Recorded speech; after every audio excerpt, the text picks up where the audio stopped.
Hello, everyone. Hello. Welcome back to another amazing episode of The Closing Table on this wonderful Monday morning. I am your host, James Garman. This is Daniel with the closing table. 20 days till Christmas. Woo, man. Why do they do this to us, bro? Why do they put the holidays back to back to back with us, bro?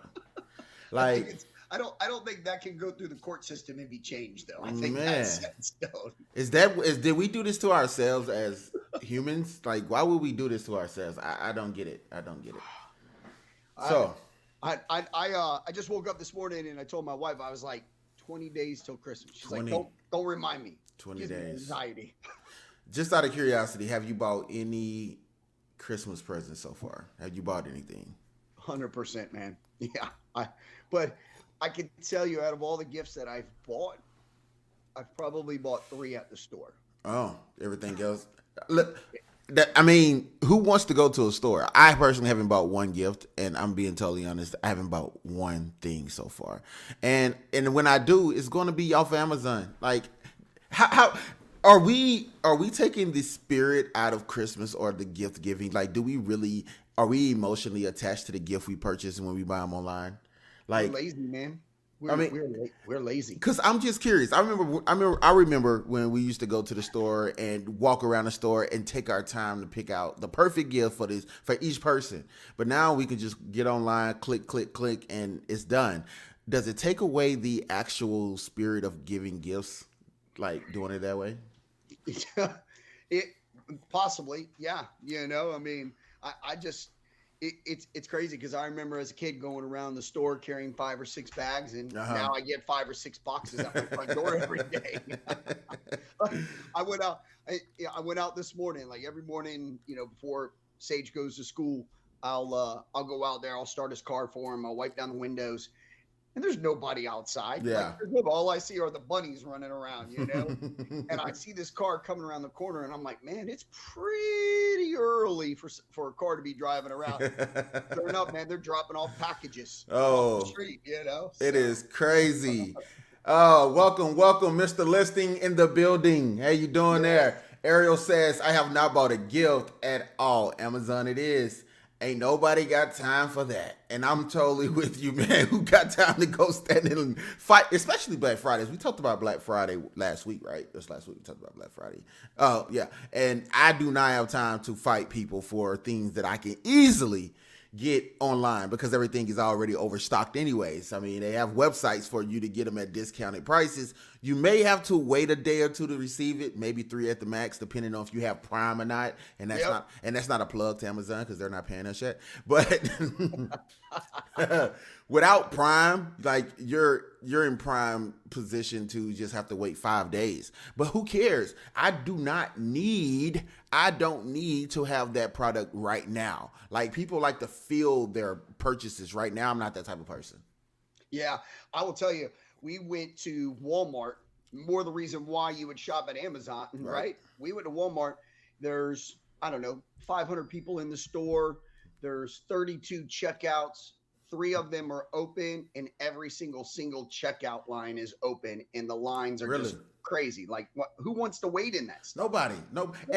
And now they got the self checkouts, which causes more chaos because every other item you try to scan, there's an issue with it. It's like, please replace the item on the little things the waiter. Yeah, it's like, come on, like I just scanned it. Like, give me time to actually put it in the bag, or Yeah.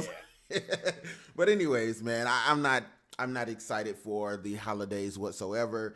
I don't know why. I've just gotten out of the notion of holiday spirit, man. Thanksgiving, as we mentioned, Thanksgiving is the best one for me because I get to go see the family I haven't seen in weeks or months or haven't talked to, and it's crazy. And before I just want to make this notion. I heard something super smart. I'm gonna say super smart or super like mind blowing that it really made me realize, how time works, because shout out to Isaac. I think Isaac is the one who actually mentioned this to me. But if you break it down, your grandparents, your mother, whoever you don't talk to every day or you don't see, as you get older, you realize how time works.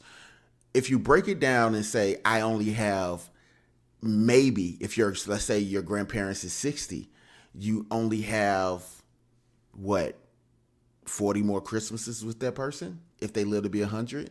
15 Christmases, 15 summers.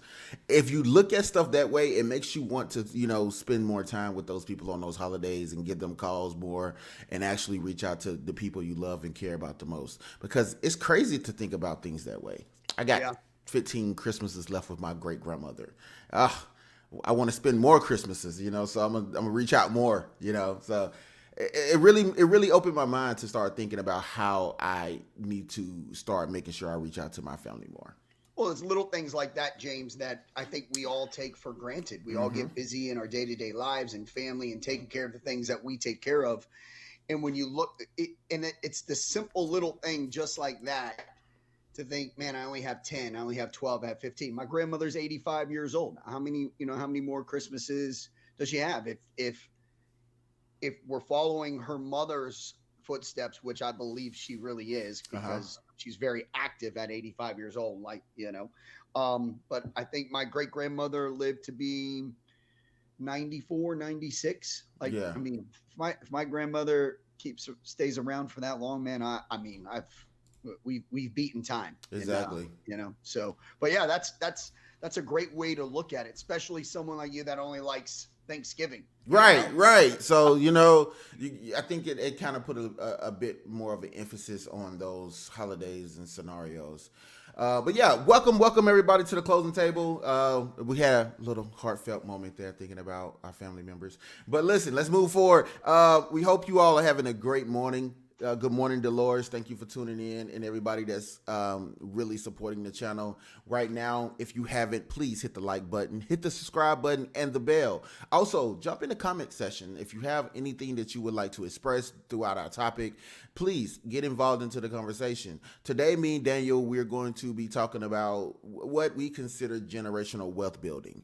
A lot of people may get that, tied up into and I hear this a lot when it comes to especially people of the Black culture. Is like we have to learn how to start generational wealth building, because that's not something that is always at the forefront of our society or culture base.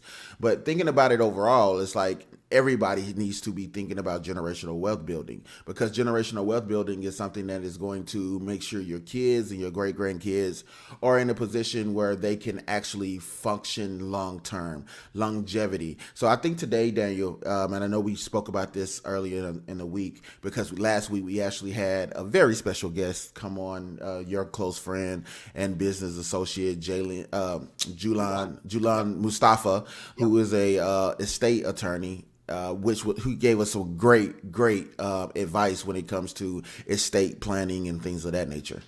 Yeah.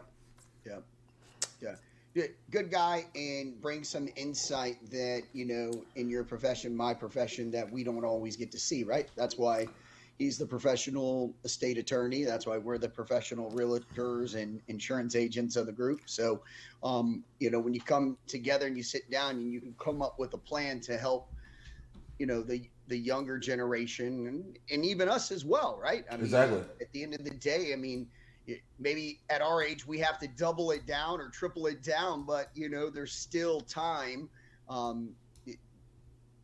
to make sure that when you are set to retire, or where you want to be at the end of the road, is you're financially sound, or you're financially comfortable, right? Exactly. I don't like saying financially sound. I like financially comfortable, because everybody is different, right? Not everybody needs to be living on the beach. Not everybody needs to be living in a cabin. It's your preference, but at the end of the day, I do believe that you need to be comfortable when you say, "Hey, I'm no longer working anymore. I'm gonna sit back and enjoy the last couple of years of my life." Exactly. And you mentioned, like, depending on when you start to focus on those things, it can happen at any point in life. I started a little late for myself personally, compared to where a lot of my counterparts and my friends started.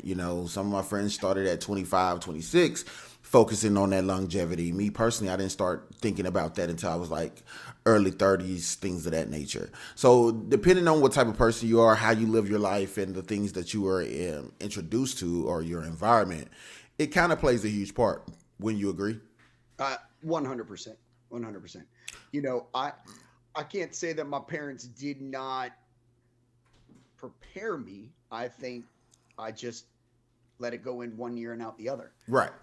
So I do speak to my children. My wife and I speak to our children and let them know the importance of, hey, if you make $100, save 20% of it, right? If you do that, if you live that lifestyle at 16 and 19 years old, when you're 40, 45, you're going to have a nice little bank there. And it would be nice when we go through a recession or something to have a little bit of cash in the bank and not really have to worry about, man, how am I going to make that next payment, right? Exactly. I did tell my kids, though, what drives me crazy is when I see young people want to go buy a 40, I'm not even going to name any cars because we can all picture what they all want, but a 40, 50, $60,000 car, and they're making $25,000, $30,000 a year. I mean, I mentioned the car, the Hellcats, the Chargers, the Ford F-250s, and my daughter right now, she wants a Challenger. That's her thing. Okay. Dad, I want a Challenger. Well, if you can find one for 15,000 and you're making that a year, sure, by all means, go out and splurge on those things if you want, but you can't expect for me to buy it. My thing is, now that we're talking about it, there's a few things that I kind of want to go through when it comes to financial wealth building or generational wealth building with your children.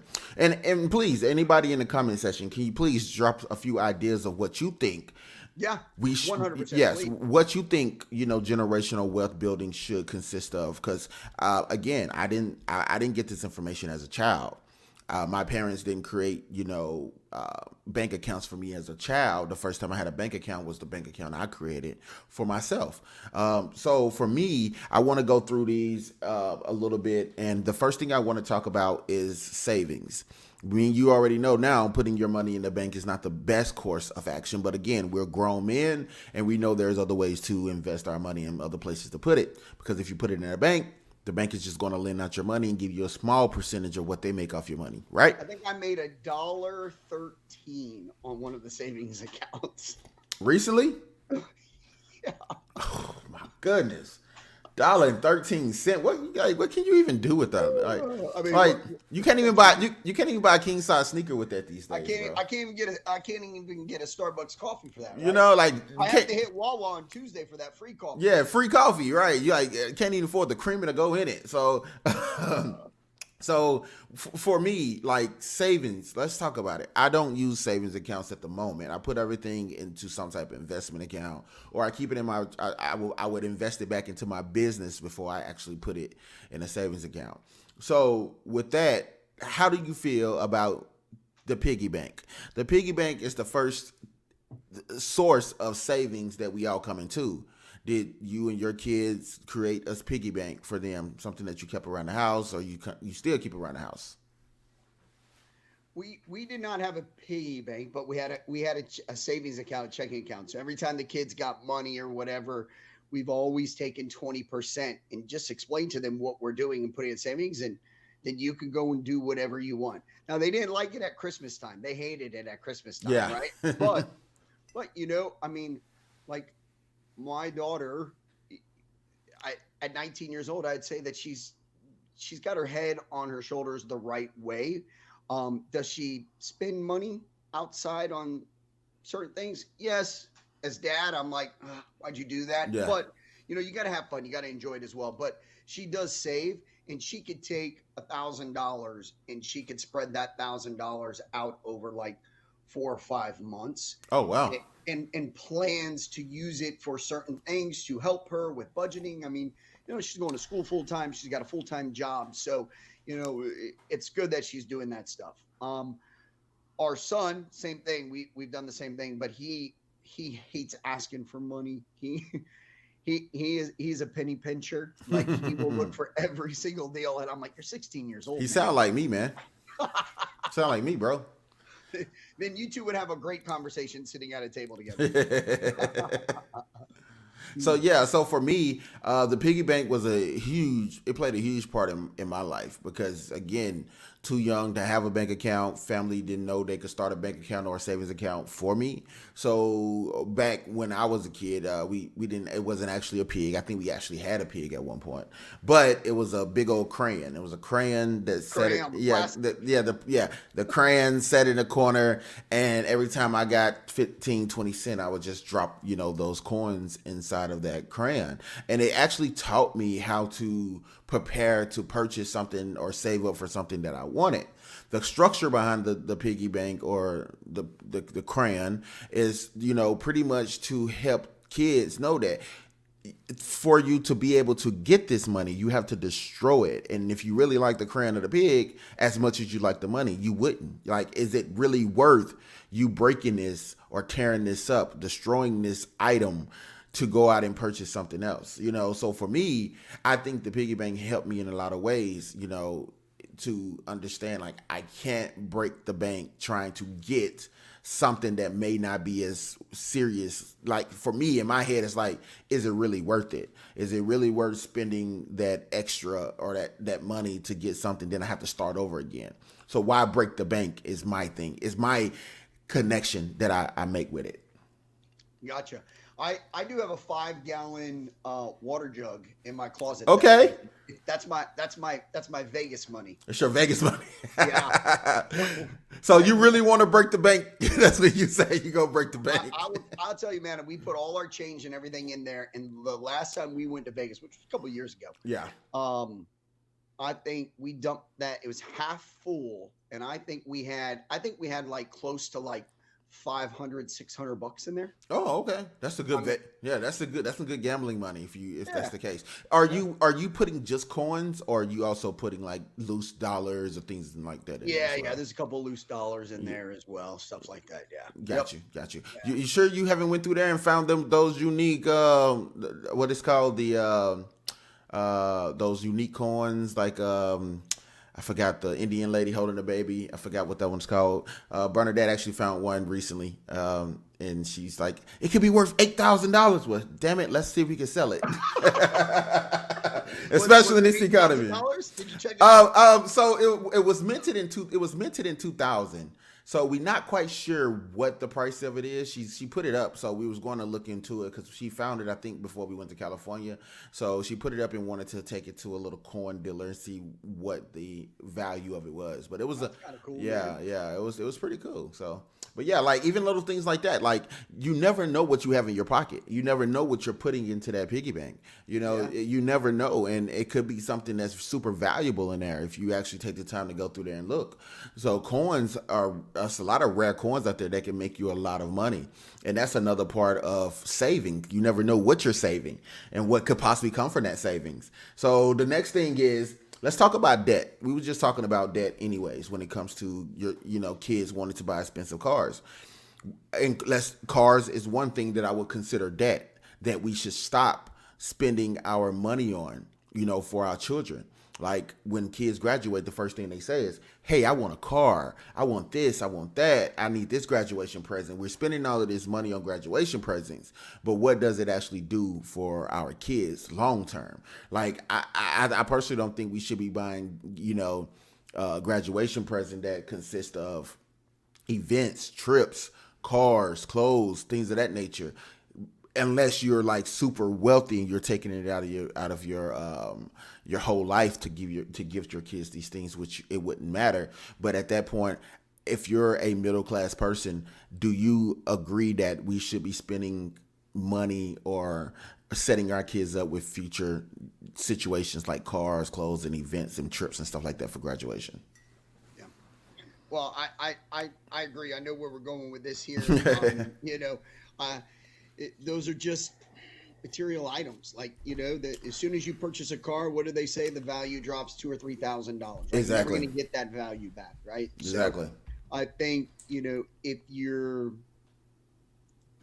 when your son or your daughter is graduating high school, they're still very young at that time. But if you've explained to them throughout the years the importance and the way that prices are, I mean, I give my kids the example.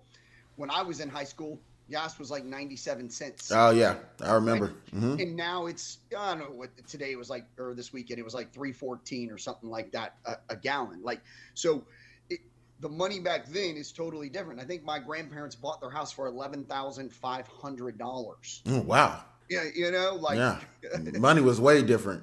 way different than my grandmother was a nurse at Tampa General Hospital. She told me she made $10.25 a day Mm, when mm. she started. A nurse. That's wild. Now what are they making? 70 to 100? Yeah, yeah, You know, yeah. times have definitely changed. So, you know, I think trying to establish with your children at a young age the importance of some passive income for times like this Mm-hmm. is something that maybe they don't learn right off the bat in school, right? They're definitely not teaching it in high school. And it's a Right? shame that they're not. Yeah. Yeah. Well, I mean, kids right now nowadays, James, don't even know how to write their name in cursive. Oh man, that's another horrible situation. Like that's hey, put your signature down. Okay, they're printing it out like letter by letter. It's like no cursive. But like at the end of the day, how much does that really matter? But when it comes to this, when it comes to our children and studying them, setting them up for generational wealth building, the cars, I couldn't imagine myself today with what I know purchasing my child a car as a middle class, father. My thing is let's do this. How about the same amount of money I'm going to put down on your car, I'll put down on your rental property? Wouldn't that make more sense? Let's go buy you a rental property. You can live with me till you're 25. I don't care. Like, as long as you're, respecting me and everything that I'm asking to be respected for, you can live with me. All the money that's coming in from this rental property can be yours, can be going to a savings. You'll have your own house at 18. How many kids actually could have their own property at the age of 18? Their own business at the age of 18. Like, there's so many opportunities that we're not setting our kids up for when it comes to their future. What we look at when it comes to our kids is, okay, we have to set them on the path to succeed the way everybody else is programmed to succeed. That's get good grades in school, have a car in school, get a job in school, spend your money on whatever you want to spend your money on, and I'll take care of the big needs. Then you're going to graduate. I'm going to buy your cap and gown. And then on top of that, I'm going to send you on a school trip. I'm going to send you on a school trip to Europe if you want to go backpacking for the summer. Who knows? And then I'm going to send you out to a very expensive college where it's going to cost you more money and me more money if I have to put my name on your student loans. And you're not making anything, but you're working at the coffee shop down the street. You're working you're working for a lawn service while you're in college. You're working at the movie theaters. Like, that's the path that we're setting majority of the kids in our society up on, is to follow this worker mentality, right?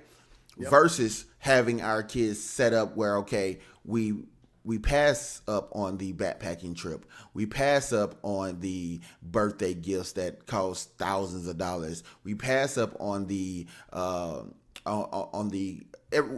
all of that crap, the Christmas presents that you want that cost $2,000 and $3,000. We pass up on all of that stuff to put you in a position by the time you're 18 to actually be making more passive income than your co-parts, which means the kids and parents that aren't thinking like this, they have to teach their kids later in life. They have to go through the rigorous process of understanding what money is, how to manage money when the money has been sitting there being given to them by their hardworking parents their whole life. So I think it's a structure of reprogramming that needs to happen within ourselves and within our kids to get us to a new level in America. That's how I'm saying it. That's good stuff, James. As you're saying that, going back to the beginning when you said, kid at 18 years old, getting a house, passive income and all of that stuff, they can stay with me, as long as they respect me and they're being good and till they're 25 years old. How many times, just a quick number, James, in your life, you've decided, okay, I'm going to do this business. I'm going to do this process, and you failed, right?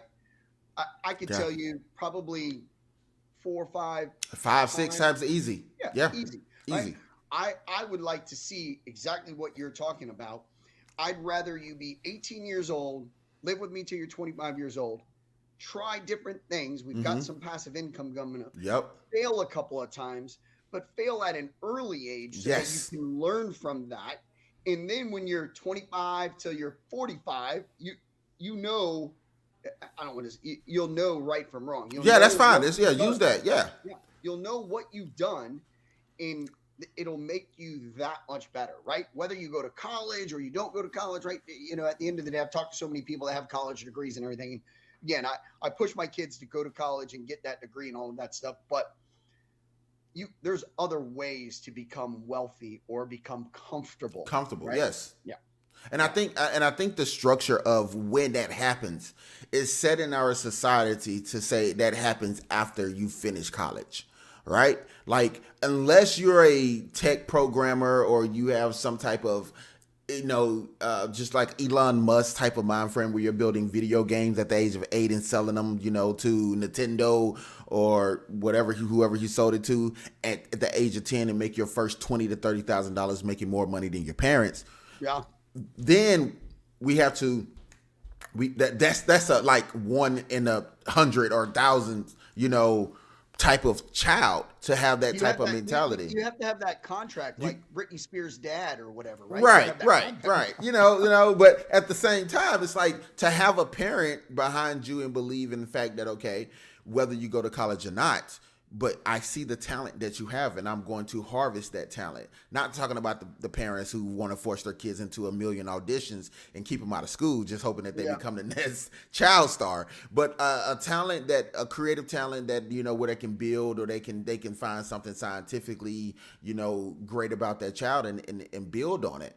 But definitely we have to start teaching our children that the road to success doesn't equal what's been paid, because I feel like that's a social stigma that has been placed on our society, that this is the route you have to take. This is the route that you have to go to college and get that experience. You have to go party with your friends. You have to go to these football games and be like this rah-rah fan for your college and, join an alumni. But look how many kids are broke once they're leaving that situation. Look how many kids are who financially had to get themselves in college themselves. They probably made it there on academia or sports, but sports just now started paying those kids. Imagine how many of those kids could barely afford lunches. You know how many kids only could eat ramen noodles while they was attending a prestigious college like Harvard or, Notre Dame, anything like that. Like, it's crazy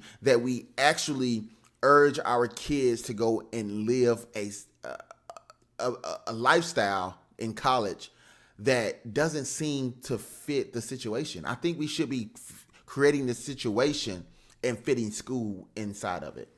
James, I agree with you, but I think we as parents we have to do a better job of communicating with our kids, especially right now in this time, right? I see parents all the time just hand their phones over, or their kids are on their phones, they're not engaging. Like Thanksgiving at my house, right? Mm-hmm. We've got a couple of young kids, nephews and nieces and stuff like that. And I'm like, man, they're not sitting at the table talking. They're just on their phone playing a video game, stuff like that, right? When you're a child and you're sitting there watching college football, the NFL, and it looks so much fun and it's exciting, right? Like you said, you take that stadium, and I bet you 80% of that stadium, maybe even more, is probably in debt over their head. Exactly. That's a bad 60,000 people. 80% of those people are in debt. Yeah, that's horrible. That's horrible. That's horrible. So teaching before that, hey, look, that's fun and exciting, but put yourself in a situation. Put the right plan together so that you're not part of that 80%. You are doing really, really well. And if you continue that on from 18 or 19 years old to you're 50 years old, you're going to be sitting there. You're going to be sitting there. Yep. You're going to be able to take that vacation. Right? Exactly. You're going to be able to just pick up and grab a flight and go. And just go. It's like, who cares about, no, I can just go. And Bernard and B. Walker said, we have to engage children in play that involves life lessons of their interests instead of My Little Ponies and stuff like that. Yeah, you got to start them young. I totally agree. And we are living now in a generation where the dynamic of, and I'm going to say this, masculinity and things of that nature, like watching football is a very masculine thing to do, versus, your son sitting there playing on his phone, watching or playing My Little Pony video games, So there's a difference in that as well. Sure, I totally agree. And starting them young on understanding, hey, this may be a path you need to look at. Not saying I want you to play football, but understand this is an exciting thing. Basketball, this is an exciting thing. Not saying what you're doing isn't, but we also have to get them out of those phones. We have to get them out of those tablets. Maybe it's too late. I don't know. But my nieces, my little nephews, the grandchildren, they are all in the iPads 24/7. Like, if you take it away from them, they spazzing out. They're doing this. Like, it's okay. If you're going to put them in front of an iPad, how about at a young age start them watching stuff like The Closing Table, or or anything that has something to do with financial growth. It's not, kids learn. Kids don't just like cartoons because they like cartoons. Kids like cartoons because they're colorful, they're fun, and they're loud. You can make anything that type of educational. You can I don't know if you know this, but TikTok, I think it's called Guan in China. They don't show their kids the same stuff that we show our kids on TikTok. Our TikTok and our Instagrams over here are full of sexually explicit stuff, and just things that is full of chaos and the negative perspective of our lifestyle. The TikTok of the Guan in China don't do that. What they show is science projects, talent shows. They show educational videos, and they limit those kids to only 4 hours, 4 hours a day, or 40 hours every 8 hours, 40 minutes every 8 hours. So these kids can't even be on their TikTok after 7 p.m. in China. Yeah. We don't have that same structure. And I'm not saying we should be a communist society, but what I am saying is we need more control over the things that our kids are being privy to at a young age. Yeah, so that we can teach them other things that are more important, that are going to be more beneficial later in life. Like, you click on a TikTok video and you get 50 videos of the same thing. Of the same thing. Different formats. Yeah. And it's addictive because you're sitting there I don't know if you're sitting there scrolling to find something different and hope the next video is either as outrageous, or you're just hoping to just randomly be shown something of your interest, which they've come to having a great algorithm of doing that. Is keeping you engaged. Even myself, as a grown man, I must admit, sometimes I get a notification that someone posted a new TikTok. I click on it, and next thing you know, 30 minutes done passed, and I've watched 30 minutes of random BS. It's definitely B. Walker said brainwashing. But I think we need to start brainwashing our kids to follow a new trend when it comes to generational wealth building. And again, this is something that I feel passionate about because I'm teaching my daughter right now at the same thing. I've been trying to teach her. This is not her first job that she had, but she's doing so much better now with her finances and saving and not spending her money on the BS in life. She still want me to spend my money on it. That's the thing. Yeah, you know what though, James? But I think as a parent, like, if you see your child saving money, working hard, doing the things that they're supposed to do, are they going to mess up? Absolutely. 100%. Yes. We mess it. We grown-ups. Yeah. Mess up, right? Exactly. But I don't have any issues or any problems if I see Sage or Sierra saving money, and they want a pair of shoes that's $120 or whatever it is, right? And they're the ugliest shoes in the world. But I think the wife and I can say, you know what, they've been doing a good job. Let's go and do that. But again, that's because we've put ourselves in a position where we can. Right. I wouldn't expect for you to be doing that if your paychecks, all your paycheck had to go towards your light bills and your cable bills. Like, I wouldn't expect for you to sacrifice your cable bill or your light bill to go and buy $250, $200, $300 pair of shoes. Like, how would that make sense in teaching your kids? Let me ask you this, James. Have you? My kids kind of hate going with me to certain places because I will drive by the houses or the apartments that I grew up in, Yeah. and I'll take them, and they're like, "Dad, you're bringing me back here again." And I'm like, "I'm just kind of letting you know, even though those houses and those apartments look a heck of a lot Like better better than they when did. I lived Yes. there, but Yes. but they've been fixed and flipped a couple of times probably since I lived there. But I always go back to those places and drive those neighborhoods and kind of soak it in where we've come from. Even when Destiny and I got together and we had Sierra, we're living in an apartment, Right. and at that moment we both said, okay, look, we're not going to follow our parents' pattern. Not that they weren't good parents and didn't put a roof over our head. They did, but it was like, hey, we do not want to live in an apartment. We want to have a backyard. We want to be able to let the kids run around. We want a dog, or now we got two bulldogs now. um, you know, so it is going down those lanes where you struggled, but you did everything that you thought was right to get you to the place where now you are comfortable. And I think that's a lesson that we as parents really need to gear in on with our children. I totally agree with that because Bernadette, she whenever we go to California, she loves taking me by her old apartments on Crenshaw in South Central. If anybody knows anything about Crenshaw, South Central, LA, that is it's terrible. It's still They made a terrible. movie of that, right? Yeah, yeah. Like it's still terrible. So it's not like So just for her, she loves going by there because it helps her paint a picture of how far she came, how she made it out of her own struggle. And for me, even when I go back to Mississippi, my mother doesn't live far from our old neighborhood and where I grew up. So I have no choice but to drive by there, and point out the notion that I had to struggle here. I had to grow up here. I had to watch my mother do whatever she could to get me Christmas presents. And again, I wish she hadn't. I wish my mother didn't focus so much on pleasing her kids with presents and holidays and focused on saving and putting herself in a better position. But she cared about her kids. She loved her kids. No one ever told her that that's not the only way to love you and show your kids that you appreciate them. Like no one ever gave her the blueprint to say, hey, let's sacrifice this Christmas. Let's sacrifice this Thanksgiving. Because I watch my family spend money, hundreds, even go take out loans to get Christmas presents. And I know families that do that right now that would go and get a $3,500, $4,000 loan just to have a Christmas. Cash advance. Anything like that just to make sure their kids have the things they put on their Christmas list.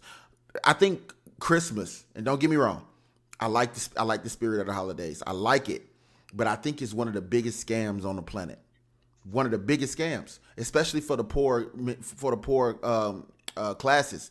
Like it's every commercial, every billboard got Santa, loving family, happy family. This does not create happiness, people. Christmas does not create happiness. Presents does not create happiness. What creates happiness is just being a family, loving each other, and being able to gather and just let each other know that you have each other. And that's all that really matters at the end of the day. You know who does a great job of that? What you just said right there, James? Who's that? Publix. Their commercials are just that, man. Yeah. Like it's just bacon in the kitchen or something like that. I know it's crazy and we're off subject, but no, it's fine. This has all to do with generational wealth. But go ahead. It's just it focuses on just being together. Yeah.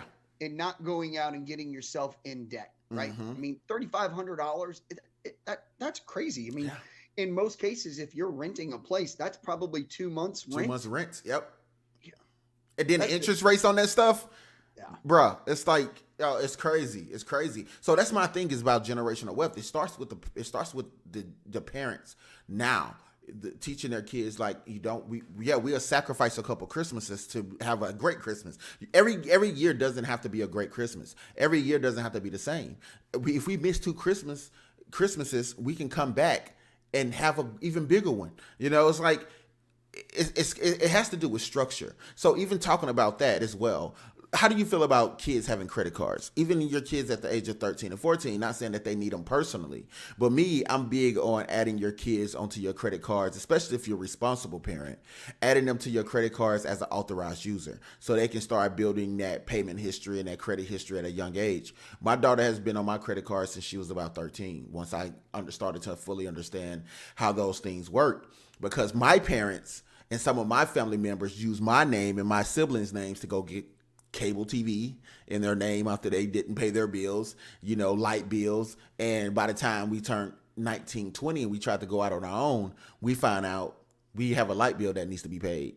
Yeah. It's horrible. Don't get me wrong, it's horrible. But that's what I have experienced. Those are the things that I see even currently, is that some parents will use their kids to get things that are not tangible. Like, why would you want to put your kid in that situation? So for me, adding your kid to your credit card as an authorized user is a way better outcome for their future than actually going to get credit cards in their name and using them for your own personal benefit. I agree with that.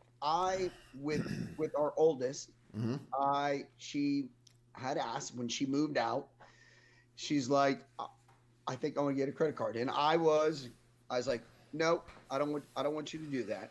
Like, I don't want you to get it in your own name. What I want you to do is, I want you to pretend for the next 6 months like you're using a credit card and save that money, right? Okay. So if you have a $500 credit card limit, whatever it is, nowadays they probably give an 18-year-old probably 25. 25, yeah. Honestly, they are. Yeah, because that's what they need, James. Right. That's what they need. And I was like, no, just give it 6 months.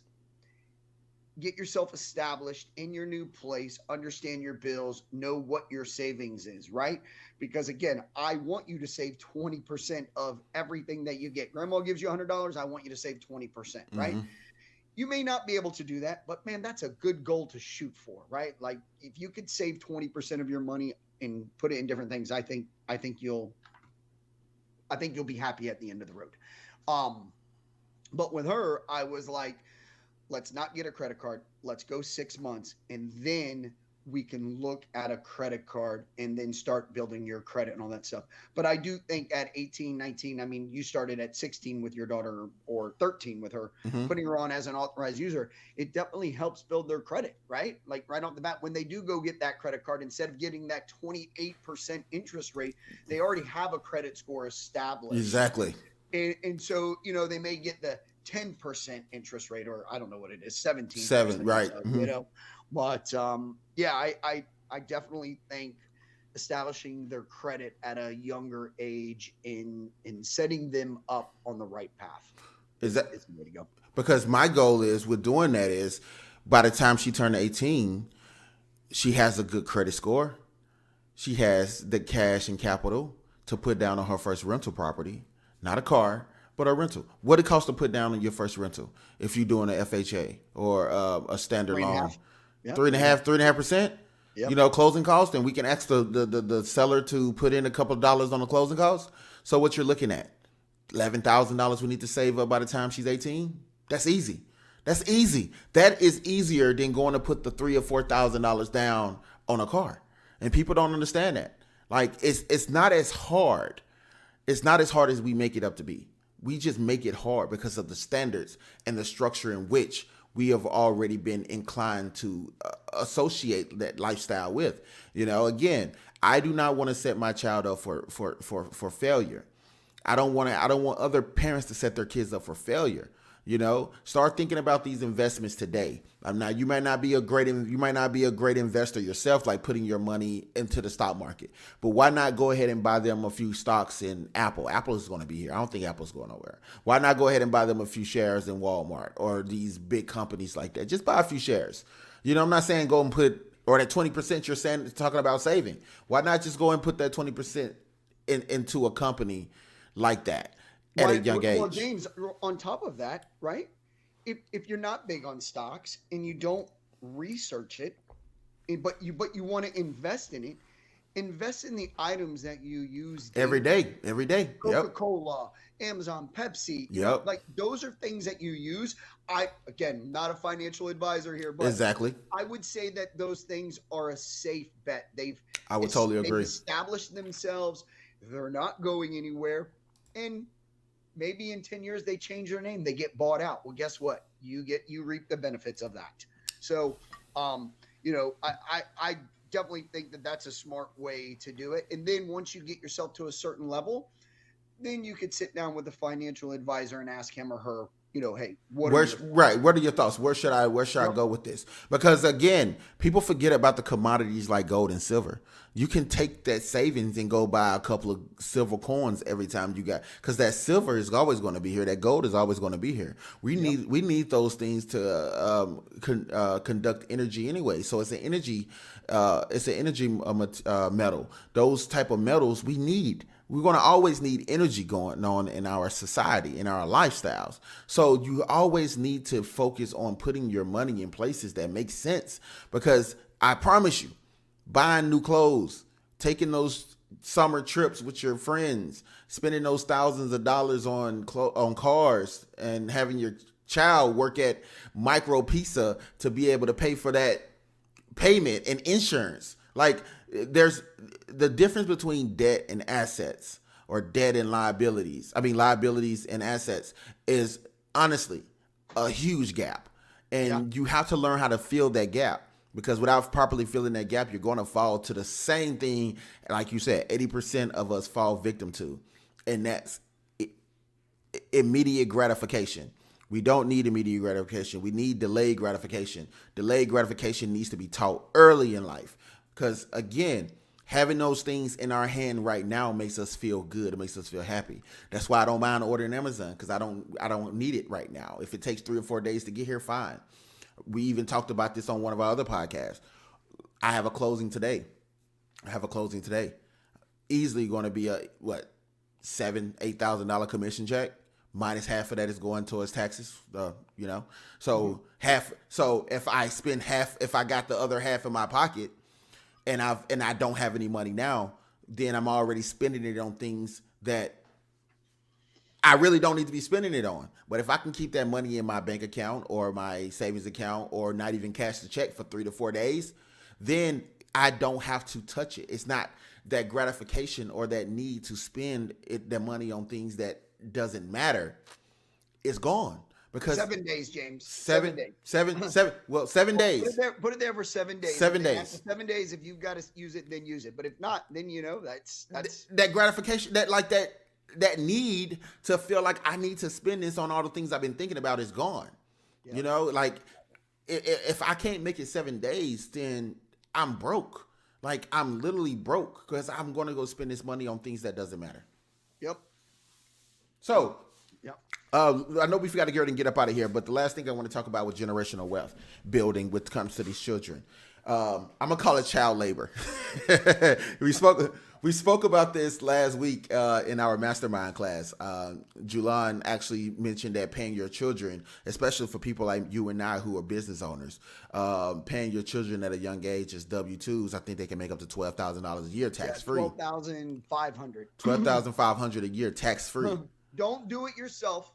Go talk to an attorney. Go talk to an attorney. Yes. Yay. Somebody that can set that up for you properly, right? Because we don't want it to seem like you're just ciphering money out the top. I don't want to see the IRS pop up and comments say, "Please call me afterwards."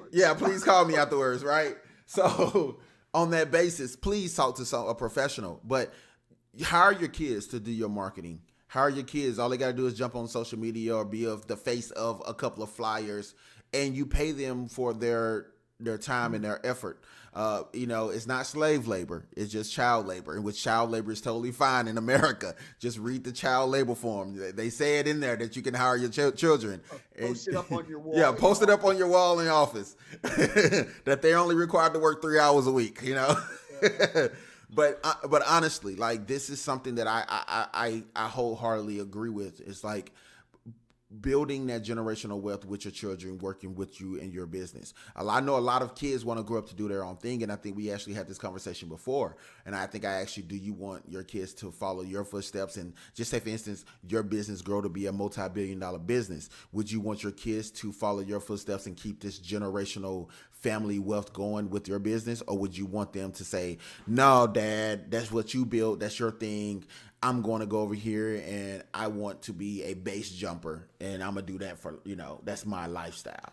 Like, how do you perceive most people who build these gigantic companies and then turn around and leave them to their children, but their children don't want them?